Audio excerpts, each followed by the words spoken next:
Olá, seja bem-vinda, bem-vindo ao nosso blog O Espírito de São Francisco de Assis nas Fontes Franciscanas. Este é o nosso 106º encontro. Nós estamos refletindo sobre a admoestação 20 de São Francisco. O tema deste encontro é a jucundidade e a alegria nas palavras e obras do Senhor. Pela terceira vez, nós iremos nos deter na 20ª admoestação de São Francisco. Na segunda vez, nós nos detivemos apenas no título, realizando uma meditação a respeito da bondade e também da vaidade. Agora vamos nos dedicar mais uma vez ao conteúdo desta admoestação. Vamos lê-la de novo. Abre aspas. Do religioso bom e do religioso fútil.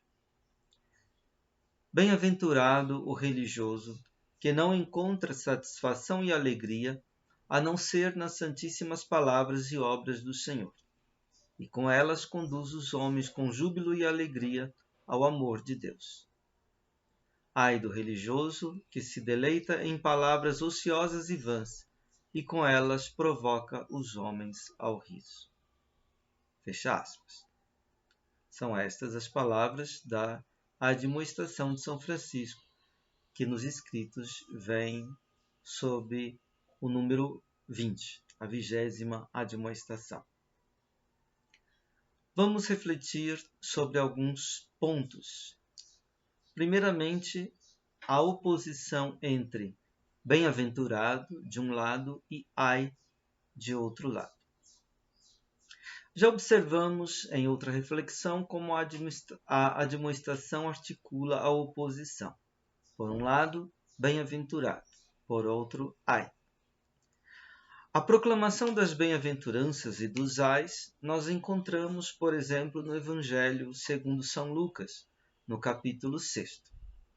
Jesus proclama felizes, bem-aventurados os discípulos, isto é, aqueles que se abriram à alegre nova do reino de Deus e da sua graça, o Evangelho, vivendo como pobres e famintos e ainda como contristados e perseguidos. E dirige os seus ais àqueles que se fecham à alegre novidade do reino de Deus e sua graça e se satisfazem e se consolam com suas riquezas, com a fartura, e assim riem e sorriem e são prestigiados no mundo social. A aventura dos discípulos, ainda que passe pelos apertos, pelas privações e apuros, será bem-sucedida. Eles serão bem-aventurados. Terão, e já têm, a riqueza essencial que é o reino de Deus, através da pobreza do espírito. Serão saciados, irão rir na plenitude da alegria, irão ser acolhidos, aprovados e recompensados no reino, que é a vigência plena do amor de Deus. Já os que se fecham a esse reino, satisfeitos, contentes com o que têm e com o que são, terão uma aventura ruim, que conduzirá à frustração, à inanição, ao choro e ao gemido. Assim, a questão da felicidade não se coloca no ponto de partida de um caminho, nem mesmo no meio de um caminhar, mas no seu êxito final. A felicidade e a infelicidade não são circunstanciais e ocasionais, mas elas dizem respeito ao bom êxito ou ao mau êxito do caminho, da história, do projeto da existência humana como um todo. E o que decide do bom êxito ou do mau êxito é a decisão que o ser humano tem aqui e agora, toma aqui e agora em referência ao reino de Deus e à sua graça.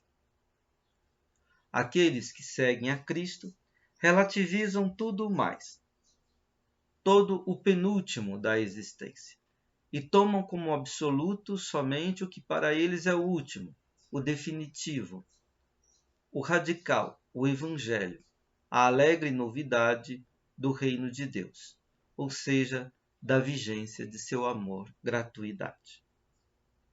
Os que permanecem contentes, satisfeitos com o que é penúltimo e o absolutizam, perdem aquilo que é último e absoluto, segundo a realidade e a verdade das coisas. Os primeiros seguem pelo caminho da bondade, que é o da verdade. Os demais seguem pelo caminho da vaidade, que é o das aparências, das ilusões, dos enganos. Aqueles põem a sua satisfação, seu contentamento e segurança no que é o real, realíssimo.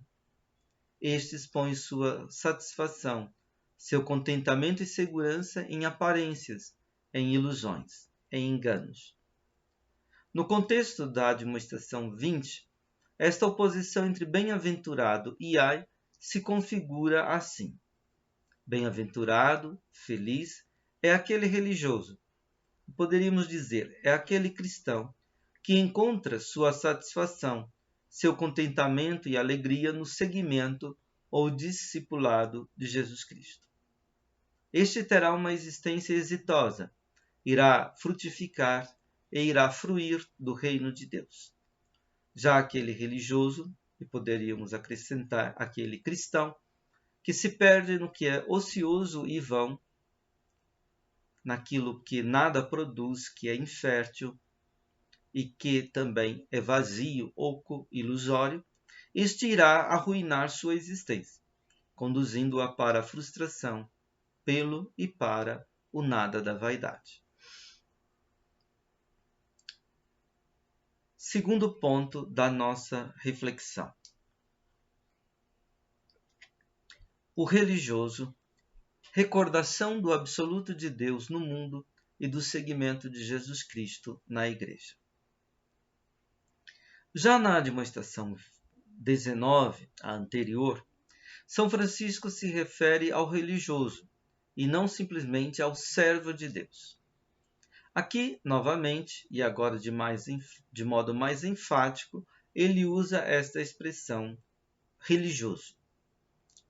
A palavra religioso, também já notamos, se refere neste contexto àquele que vive numa ordem religiosa. O religioso é um servo de Deus que testemunha, a partir do seu ofício, profissionalmente, a Deus como o absoluto da existência do ser humano. Este testemunho oficial, profissional, leva o nome de profissão. Profissão vem de professar, proferir. Ele profere e professa, com sua vida, diante de toda a sociedade para ela, que Deus é o absoluto, que Ele é o único sumo bem, no qual os seres humanos podem encontrar a felicidade derradeira, a satisfação plena, a alegria perfeita.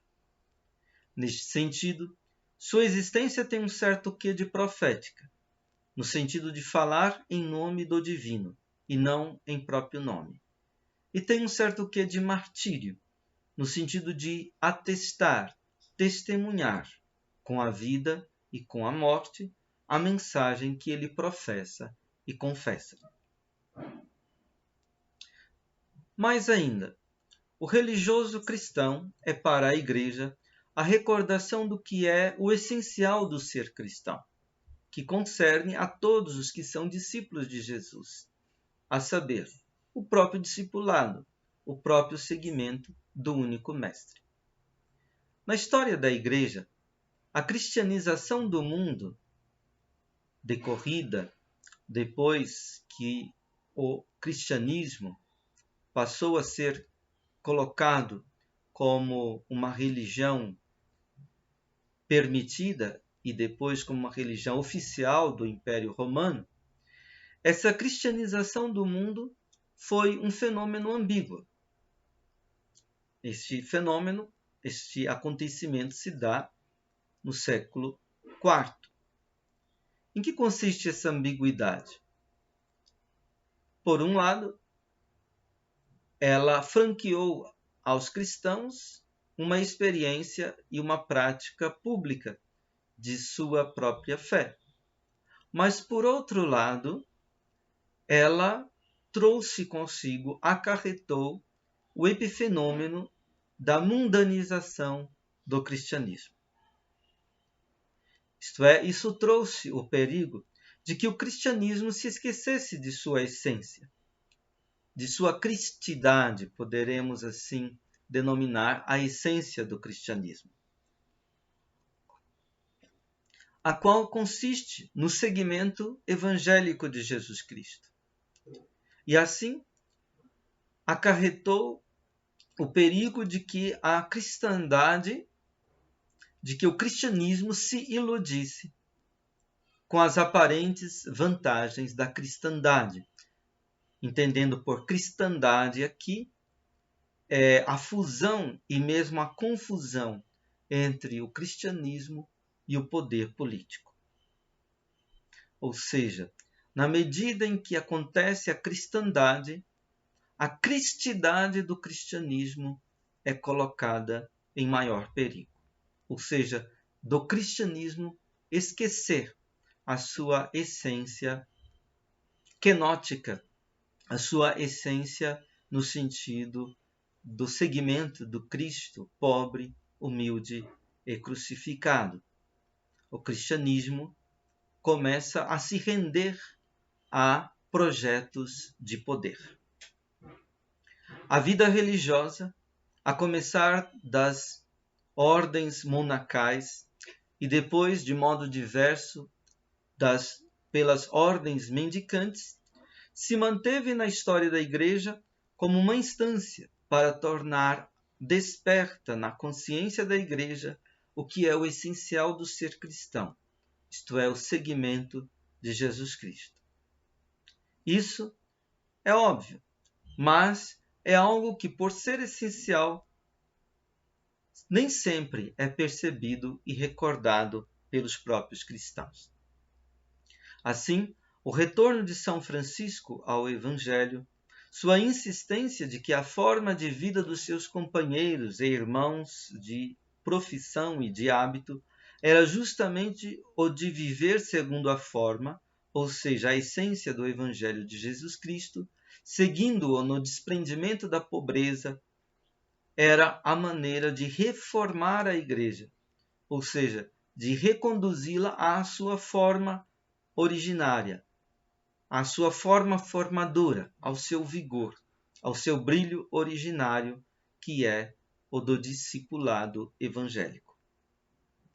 O religioso não é um cristão de primeira categoria, ao passo que o leigo seria um cristão de segunda categoria. Não se trata disso.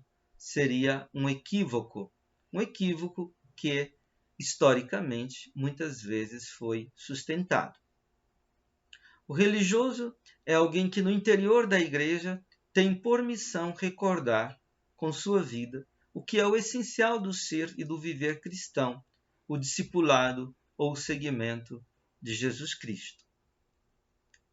Discipulado e seguimento que não é uma exclusividade do religioso, mas que é a tarefa de todo cristão. Neste sentido, o religioso é um sinal que recorda a essência do ser cristão, que também o leigo, aquele que não faz parte de uma congregação ou de uma ordem religiosa, ele também tem esta tarefa. Claro que nas condições do seu estado de vida, no qual ele vive, de uma vida secular, em família, no trabalho, na profissão, etc. Neste sentido, aquilo que São Francisco fala nesta admoestação pode ser aplicado não só ao religioso, mas também, mudando-se o que tem que ser mudado segundo o estado de vida, também para o cristão leigo. Vamos agora para o terceiro ponto da nossa reflexão. Encontrar a jucundidade e a alegria no Senhor. A admoestação fala da bem-aventurança daquele religioso que não tem jucundidade e alegria, a não ser nos santíssimos divinos discursos e obras do Senhor. O latim traz a palavra iucunditas. Nós tínhamos antes traduzido esta palavra por satisfação. Está correto, mas podemos apontar outras significações que nos ajudam a captar melhor o sentido. Iucunditas quer dizer jucundidade, uma palavra que significa encanto, agrado, prazer, alegria, felicidade, e daí amabilidade e jovialidade. Lembremos-nos que, no Cântico do Irmão Sol, São Francisco louva o Senhor pelo Irmão Fogo e diz que ele é belo e jucundo, e robusto e forte. A jucundidade, assim, diz o vigor de ser do que é prazeroso, encantador, alegre e, assim, amável e jovial. O discípulo de Jesus Cristo encontra sua fonte de satisfação nas palavras e obras do Mestre. Na gratuidade do mistério dele, o discípulo encontra a graciosidade e o encanto. Cristo é a luz que ilumina a sua existência e torna sereno e jovial o seu espírito. Na exposição a respeito do Pai Nosso, São Francisco, ao comentar o pedido, o pão nosso de cada dia dá-nos hoje, diz assim: o teu dileto Filho, nosso Senhor Jesus Cristo, na memória e na inteligência e na reverência do amor que teve para conosco, e daquelas coisas que por nós disse, fez e sofreu. Portanto, o pão de cada dia que São Francisco pede é o próprio Cristo. E alimentar-se deste pão significa recordar, trazer à memória do coração e à inteligência e à vontade aquilo que Cristo manifestou de si, por aquilo que ele disse, fez e sofreu, isto é, pelos seus discursos ou palavras e pelas suas obras, que inclui suas ações e suas paixões, seus sofrimentos. A propósito dessa passagem da admoestação 20ª, Frei Harada escrevia, abre aspas, em tudo mais, em tudo que não é diretamente palavras e obras do Senhor, o religioso e todo cristão deve sempre e sempre de novo voltar-se para o Evangelho e, a partir dele, com alegria, assumir para si o que Cristo disse e fez. Quanto mais o cristão se aprofunda nas santas palavras do Senhor, mais crescerá nele a alegria. E quanto mais crescer nele a alegria, tanto mais se tornará um outro Cristo, ou seja, totalmente cristão, totalmente religioso. Fecha aspas. O Evangelho é, como o próprio nome diz, uma boa nova. É uma boa novidade, uma alegre notícia, uma notícia alvissareira. Algo que se dá a conhecer, trazendo alegria, sendo fonte de jovialidade. Uma mensagem de júbilo. Aqui está em jogo, portanto, a alegria do Evangelho, como podemos nomear, recordando o Papa Francisco. O gáudio que vem do encontro com o Mestre. Quem sabe se amado se alegra com aquele que o ama. Aquele que o ama é fonte de sua alegria, de sua satisfação, de seu contentamento. Recordar o gratuito e imenso amor de Jesus Cristo, isto é, trazê-lo ao próprio coração, ao âmago da própria existência, e tentar apreender e compreender o sentido deste amor com a própria inteligência, reverenciando o Mestre e Senhor que tanto nos amou, querendo o que ele quer, amando o que ele ama. Isto é fonte de luz, e assim de jovialidade para o discípulo. Este é o pão, o alimento que restaura as nossas forças espirituais e nos dá satisfação e alegria. E São Francisco, aqui como na admoestação, faz referências aos santíssimos divinos discursos e obras do Mestre. Nesta exposição do Pai Nosso, ele se lembra daquelas coisas que por nós disse, fez e sofreu. O que alguém diz e opera, tanto no que ele faz quanto no que ele sofre, isto é uma emanação, uma irradiação e expressão de seu próprio ser. A jucundidade e a alegria do discípulo de Jesus Cristo provém dessa pessoa mesma que o amou por primeiro, gratuitamente e graciosamente. Nas palavras de Santa Clara de Assis, esta experiência vem à fala de modo ardoroso. Clara conhece bem a alegria que vem da contemplação e da união com o Mestre. Na terceira de suas cartas a Inês de Praga, a plantinha de São Francisco diz: quem é, pois, que me impedirá de alegrar-me com tantas alegrias admiráveis? Alegra-te sempre no Senhor também tu, caríssima, e não te envolvam névoas de amargura, Senhora diletíssima em Cristo, gozo dos anjos e coroa das irmãs. Pois põe tua mente no espelho da eternidade, e tua alma no esplendor da glória, e teu coração na figura da substância divina, e transforma-te toda pela contemplação na imagem da própria divindade, a fim de sentires tu mesma o que sentem os amigos, degustando a doçura escondida que o próprio Deus reservou desde o início para os que ele ama.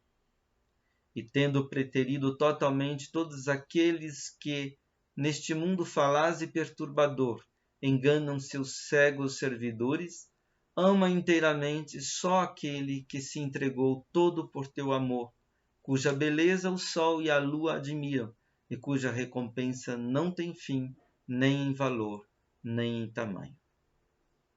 Refiro-me ao Filho do Altíssimo, que a Virgem deu à luz e permaneceu virgem mesmo depois do parto. Apega-te à sua dulcíssima mãe, que gerou tal grande filho, que o próprio céu não pode compreender, e, no entanto, ela o carregou no pequeno recinto de seu sagrado ventre e o gestou no seio de uma jovem mulher. Essas são palavras da terceira carta de Santa Clara a Inês de Praga. Quarto ponto da nossa reflexão. O que há com a nossa jovialidade hoje? Nós hoje confundimos felicidade e alegria com prazer.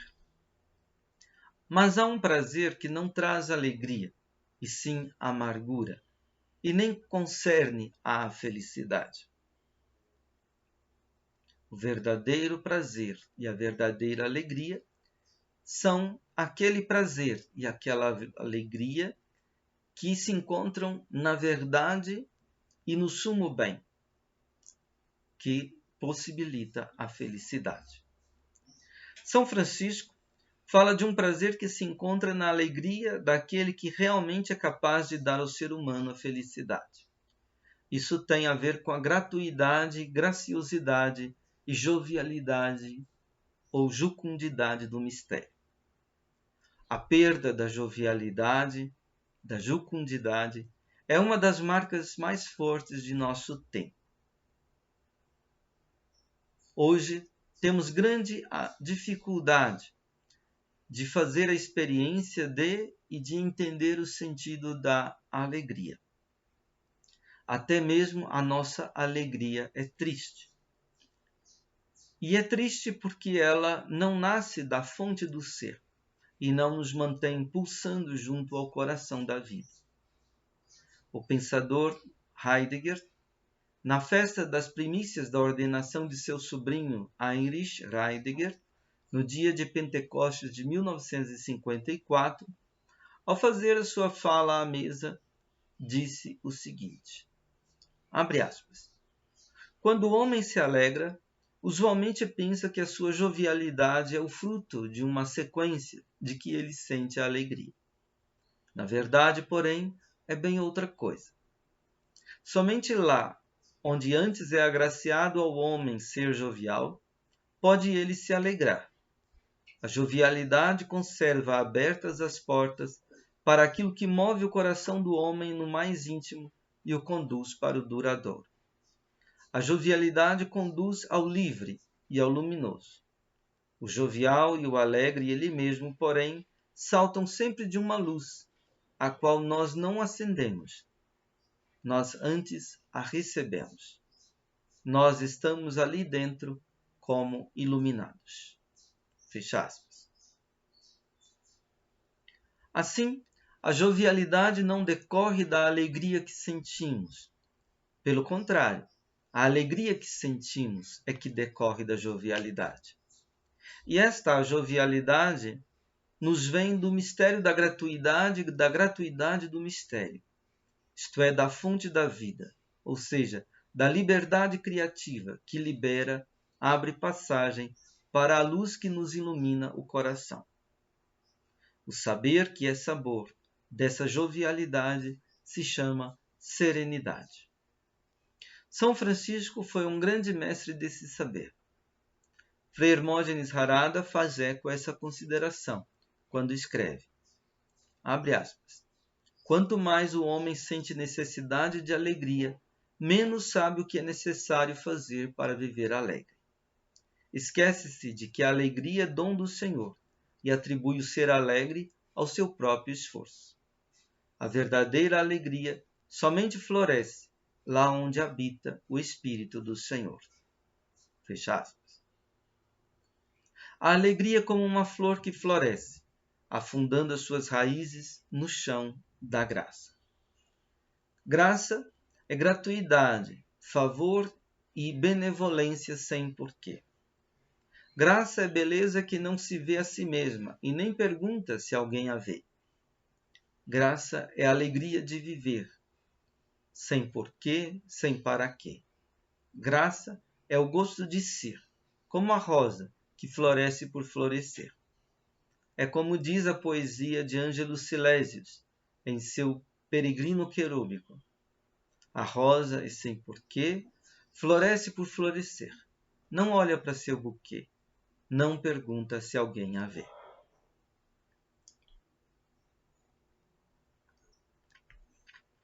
A graça é a medida do céu e da terra.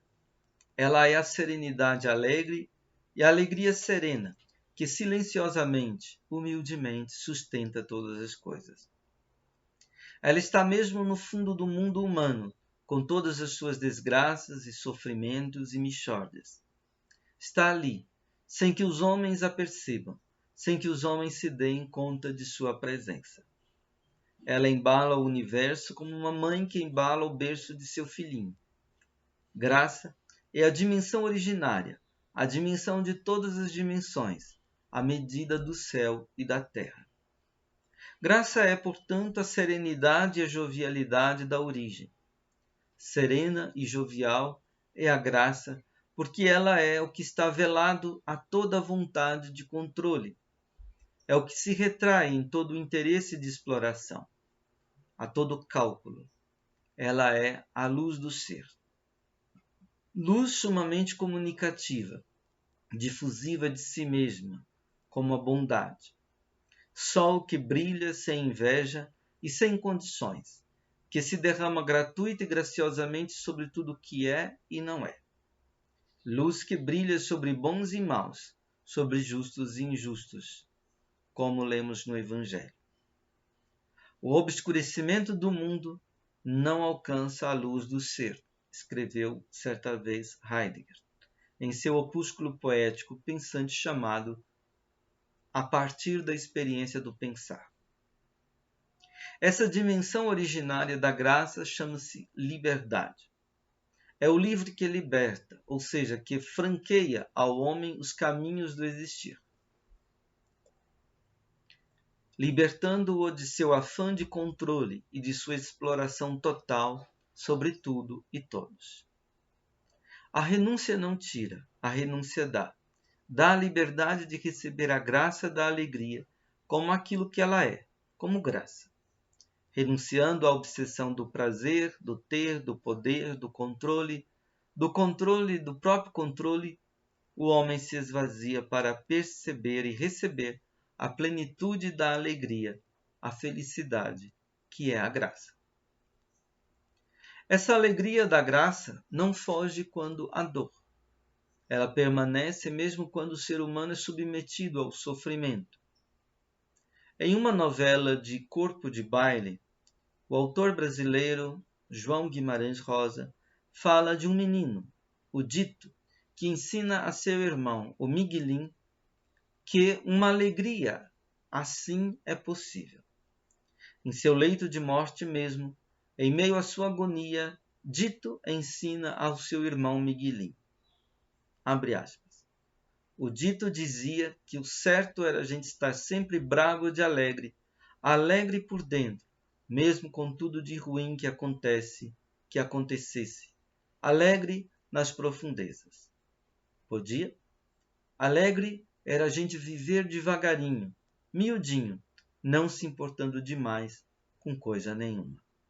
Fecha aspas. Assim, a alegria e dor podem conviver, quando a alegria provém das profundas, isto é, do coração, do âmago, do cerne do nosso próprio viver. Voltemos a escutar o que diz Frei Arrada. Abre aspas. Importa vivamos de boa vontade na cordialidade e gratuidade dos filhos de Deus, a exemplo de Francisco. E nesta linha não é suficiente reconhecer que todo o bem é presente de Deus, mas que também todos os males suportados com paciência e sem rancor fazem-nos chegar à fonte da alegria. Bem-aventurados, alegrai-vos e exultai. A verdadeira alegria semelha-se ao riacho que se alimenta da fonte. Mesmo tendo que atravessar vales pedregosos e até mesmo pântanos, é sustentado pela origem que lhe possibilita chegar ao destino.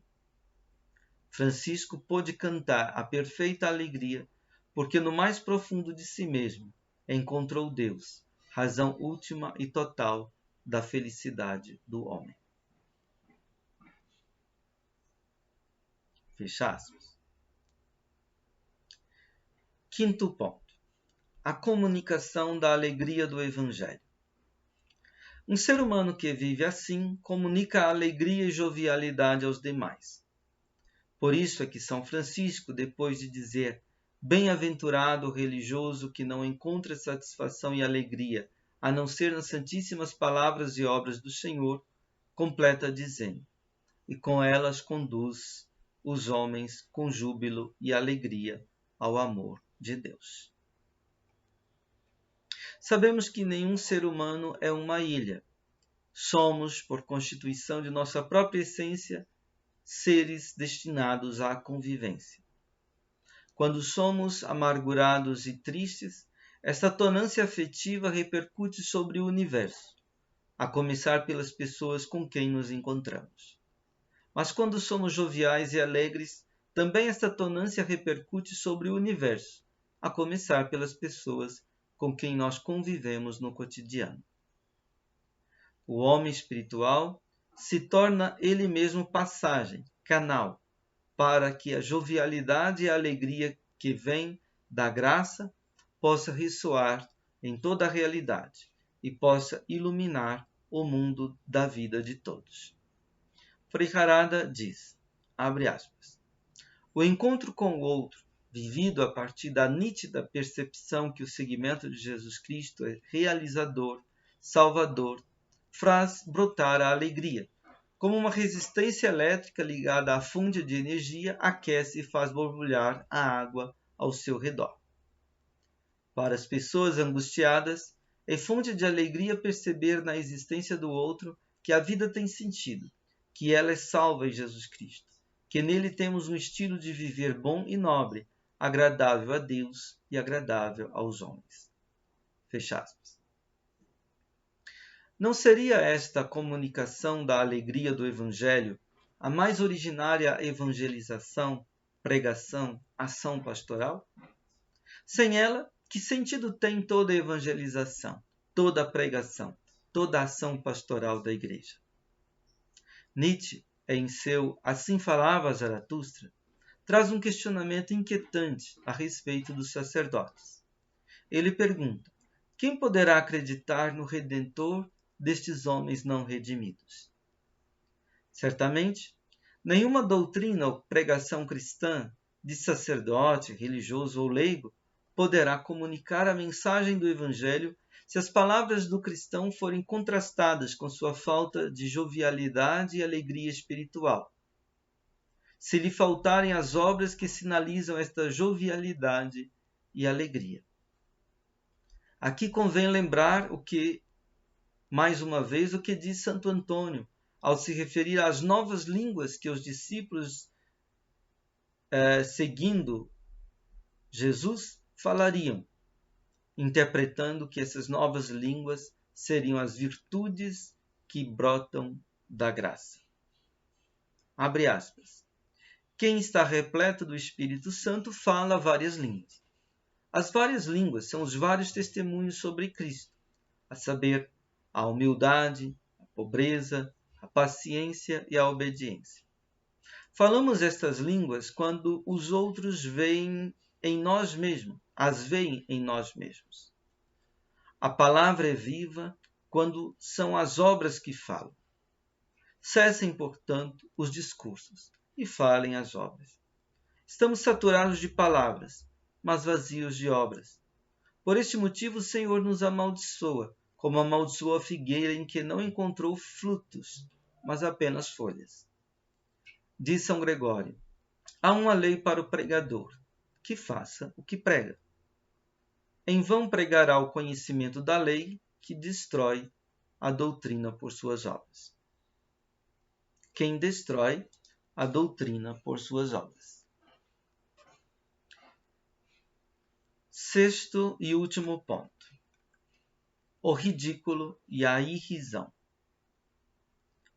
O cristão ou o religioso não encontra sua jucundidade e alegria. O cristão ou o religioso que não encontra sua jucundidade e alegria no Espírito Santo, vale dizer nas palavras e obras de Jesus Cristo, mas, de São Francisco, se deleita em palavras ociosas e vãs, arruína a sua própria identidade. Ele, assim, oferece aos outros um espetáculo ridículo, isto é, que leva àquele riso que expressa desprezo, escárnio, zombaria. Daí as palavras finais da admoestação 20. Se deleita em palavras ociosas e vãs, e com elas provoca os homens ao riso.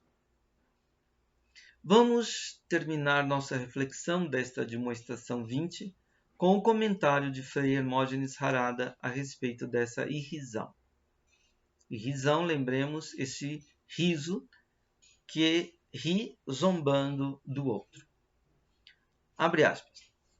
São Francisco diz: quando o religioso e todo cristão deixa de fazer acontecer aquilo para o qual se determinou, a saber, ser concrescido no seguimento de Jesus Cristo, quando deixa de ter evidências fundamentais acerca da aventura humana divina, quando por isso deixa de contribuir para um mundo e uma humanidade nova, impregnada do senso de Deus, os outros não o tomam a sério e se riem dele, por ser fútil e vazio. Provoca riso. Pode até ser considerado simpático, moderno, bom camarada, mas no fundo é desprezível e desprezado, pois é mesquinho e ridículo. Não é aquilo que deveria ser, nem diante dos homens, nem diante de Deus. A sua vida é frívola e não serve para nada. A boca fala da abundância do coração, diz o Senhor. Não pode falar corretamente de Deus, das suas palavras e das suas obras, senão aquele que as medita profunda e longamente até torná-las experiência pessoal, senão aquele que tem alegria por ter encontrado no Senhor o sentido, a realização e a salvação do seu viver. Então o Espírito de Deus dar-lhe-á a palavra certa para o ouvinte certo. Fecha aspas. Em louvor de Cristo. Amém. Muito obrigado pela sua paciência, pela sua escuta e até a próxima. Paz e bem.